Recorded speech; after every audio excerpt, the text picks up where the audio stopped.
عليكم ورحمة الله وبركاته يا شباب. ويا ناس الناس تحاول تحذر من التطبيقات الاثنين دي، كوين وام اس. ديل اكلوا تقدير حق ناس تقيل، والله العظيم برامج كلها فيك، قاعد تاكل قروش ناس واكلت يعني ماتت بقروش. وخاصة البرنامج ده جميع فيه سودانيين كمية خالص. في ناس اكلت منهم 30,000 $20,000 10,000، في ناس 2000، في ناس 3,000. وانا قاعد وراني البرنامج ده، واحد صاحبي كده كان خش في نفس الموضوع ده اكل قروش.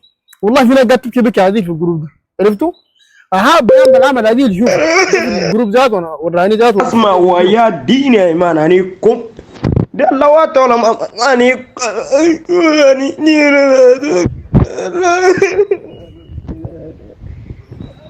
والله ده انيكم وين نازل انيكم الناس من السودان خاشين نتكلم، في ناس من السودان، في ناس من جميع انحاء العالم. ناس عرفتها. والتطبيق ده نام بقروش ناس كثير، نام بقروش ناس كثير. الناس تحاول ربنا تحذر يعوضكم منه، خلاص. عرفتها. خاصة الناس اللي ما خشت، انجغمتوا. عرفتوا. حاولوا احذروا من اسم التطبيق ده، احذروا منه. واياكم تدخلوا يوم يا شباب، والله العظيم. ها شغل لا اكل تقدير بتاع ناس تقيل مره واحده يا شباب. اي والله الله يعوضكم بس فيه يا شباب.